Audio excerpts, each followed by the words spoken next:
Halo semuanya, perkenalkan nama saya Cynthia, NIM AAB 117082.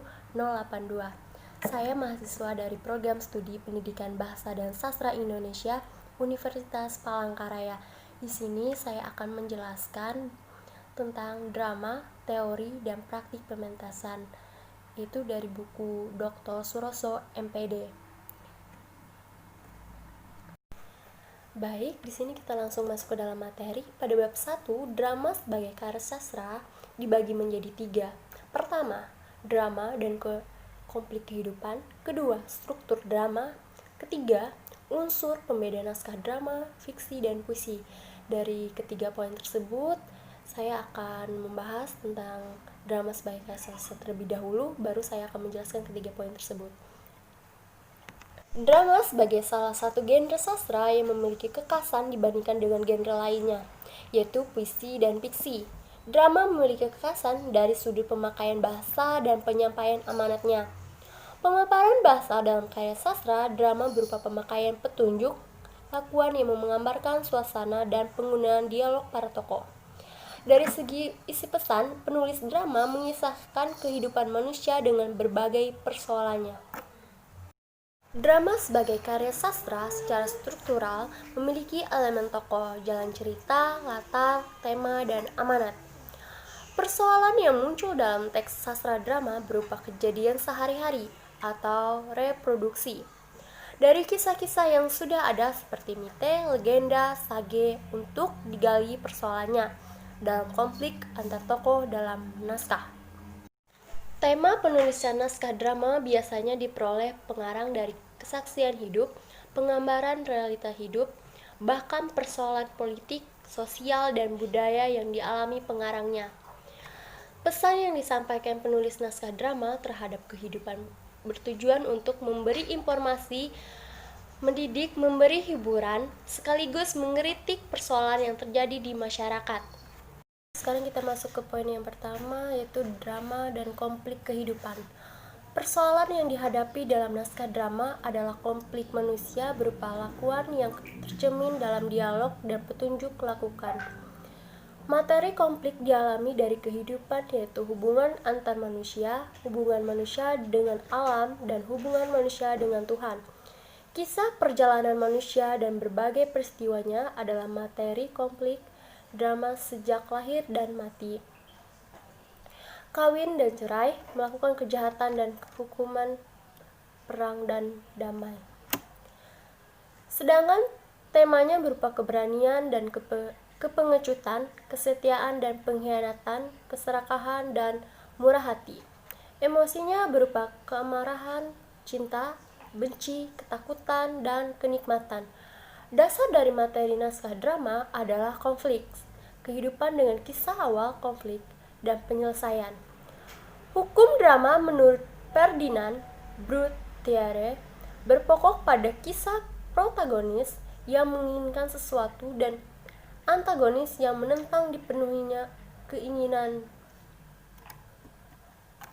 Sekarang masuk ke dalam poin yang kedua, struktur drama.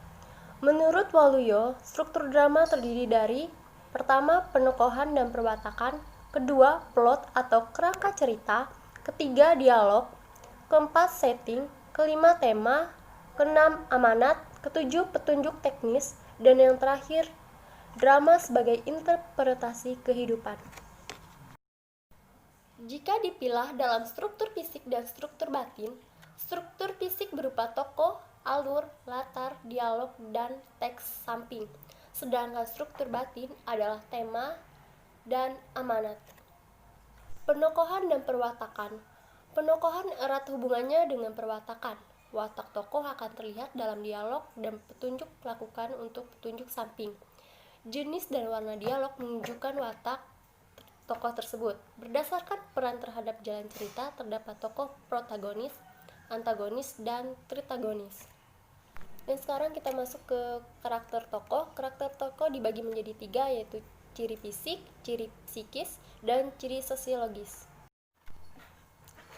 Menurut Gustav Freytag, plot atau kerangka cerita terdiri dari exposition atau pengenalan awal cerita, complication atau pertikaian awal, konflik atau pertentangan menuju puncak, klimaks atau titik puncak peristiwa, dan yang terakhir resolusi atau penyelesaian. Sekarang kita masuk ke setting atau latar cerita. Setting atau latar cerita dibagi menjadi 3, yaitu tempat, waktu, dan suasana. Selanjutnya kita masuk ke dalam dialog. Ciri khas naskah drama adalah pemakaian dialog. Penulis menggunakan ragam lisan untuk menuliskan dialog. Ragam lisan yang dimaksud adalah ragam lisan yang dikomunikatif dan bukan ragam tulis. Pemakaian ragam lisan sesuai dengan jiwa naskah drama yang nanti akan diangkat dalam bentuk pentas. Dengan demikian, nuansa-nuansa dialog yang kurang lengkap akan digenapi oleh action, musik, ekspresi wajah, dan lain-lain.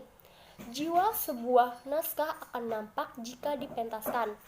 Dialog juga mengandung kata-kata kunci yang menggambarkan ciri-ciri dan keinginan tokoh. Panjang dan pendeknya dialog dalam naskah tergantung dari apa yang akan disampaikan tokoh. Selanjutnya pembahasan petunjuk lakukan atau petunjuk teknis. Petunjuk teknis atau teks samping berupa teks yang memberi informasi tentang tokoh, waktu, suasana pentas, musik atau suara, keluar masuknya aktor, keras lemahnya dialog, dan perasaan tokoh. Teks samping ditulis berbeda dengan teks dialog. Bisa berupa huruf besar, semua atau huruf semiring. Petunjuk teknis memberikan petunjuk kapan aktor harus diam, bergerak, memberi jeda untuk dialog. Petunjuk teknis mengenai karakter, usia, dan status sosial pemeran akan membantu sutradara menentukan watak secara menyeluruh. Singkatnya, melalui teks samping diperoleh deskripsi keadaan tokoh dan suasana hati yang dialaminya. Poin yang terakhir yaitu unsur pembeda naskah drama dan fiksi dan puisi. Teks drama berbeda dengan teks fiksi dan puisi. Unsur pembeda naskah drama terletak pada pemakaian petunjuk lakukan dan dialog. Selain itu, menggambar watak tokoh dideskripsikan oleh tindakan dan motivasi tokoh ketika berdialog dengan tokoh lain.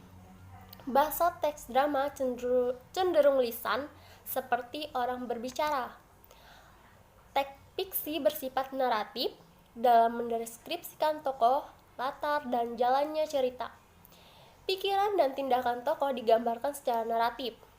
Dan teks penulis banyak memanfaatkan gaya bahasa dan menggunakan sudut pandang akuan, diaan, dan maha tahu. Teks fiksi yang baik selalu menggunakan pembaca mengikuti paparan teks selanjutnya. Teks puisi lebih padat bentuknya dibandingkan dengan teks drama dan teks fiksi.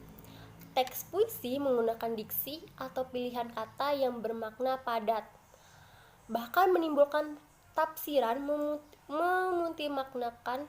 Teks puisi menggunakan berbagai gaya bahasa. Namun, gaya bahasa yang paling banyak digunakan dalam teks puisi adalah personifikasi, yaitu mengorangkan semua benda, metaforik dengan menganalikan orang atau peristiwa dengan yang lain, dan paradoks. Bentuk puisi bisa dilihat dari diksi, gaya bahasa, pencitraan, persajakan, dan tipografi. Sekian pembahasan dan pemaparan dari saya ucapkan terima kasih.